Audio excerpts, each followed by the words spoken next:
അല്ലേ കഥ. രാവിലെ തന്നെ നല്ല ബ്ലോക്കാ. പുറത്തിറങ്ങി കുറച്ചു നേരം ബാൽക്കണി നിന്നപ്പോഴാണ് ഞാൻ ആലോചിക്കുന്നത് എല്ലാവരും ജോലിക്ക് വേണ്ടിയുള്ള ഓട്ടത്തിലാണ്. അതുപോലെ ഞാൻ എഴുന്നേറ്റ് ഫ്രഷായി ഡ്യൂട്ടിക്ക് ഇറങ്ങി. അപ്പോൾ ഞാൻ ഫോണിലെ ബാലൻസ് കഴിഞ്ഞു. അപ്പോൾ ഒന്ന് റീചാർജ് ചെയ്യാൻ വേണ്ടി റൂമിൻ്റെ താഴെത്തി. ഇതാട്ടോ ഇവിടെ റീചാർജ് ചെയ്യുന്ന മെഷീൻ. അത് നേരെ സ്കൂളിലെത്തിയപ്പോൾ നല്ല തലവേദനയുണ്ട്. അത് കൂടെ വേറൊരു PE ടീച്ചറുണ്ട്. അപ്പോൾ പുള്ളിയുടെ അടുത്ത് വെച്ചു, സാർ നമുക്ക് വേറെ ചായ കുടിച്ചാലോ എന്ന് പറഞ്ഞാൽ ഞാൻ 2 പേർക്കുള്ള ചായ ഉണ്ടാക്കി. ചായം കഴിച്ചിങ്ങനെ സംസാരിക്കും. ഇന്ന് അണ്ടർ-19 സെലക്ഷൻ ഉണ്ട്, അപ്പോൾ അതിൻ്റെ പ്ലാൻസൊക്കെ ചെയ്യണം. അതിന് ഒരേ ചായയും കുടിച്ചുകൊണ്ട് നമ്മൾ അതിനെപ്പറ്റി ഡിസ്കസ് ചെയ്യായിരുന്നു.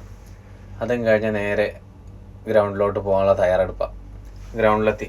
അപ്പോൾ സ്റ്റുഡൻസൊക്കെ എത്തി. നമുക്ക് കൂടുതൽ ഇവിടുത്തെ സ്റ്റുഡൻസിൻ്റെ സ്കൂളിൻ്റെ ഇൻറ്റീരിയർ വീഡിയോ കാണിക്കാൻ പറ്റില്ല, കുറച്ച് സെക്യൂരിറ്റി ഇഷ്യൂസ് ഉള്ളതുകൊണ്ടാണ്. അതെന്താണെന്നുള്ള ഞാൻ ഡീറ്റെയിൽ ആയിട്ട് പറയാം. ഓക്കെ, അപ്പോൾ കൺസൾട്ടിങ് ഫോം ഇല്ലാതെ ഇവിടെ ഒരു കുട്ടിയെ പോലും നമുക്ക് ഗ്രൗണ്ടിൽ ഇറക്കാൻ പറ്റില്ല. പാരൻസിൻ്റെ കൺസൾട്ട് ഫോം മസ്റ്റാണ്. അത് കഴിഞ്ഞ് നേരെ ജിമ്മിലെത്തി വർക്കൗട്ട് സ്റ്റാർട്ട് ചെയ്ത് റൂമിലെത്തി കഴിഞ്ഞു. ബായ്.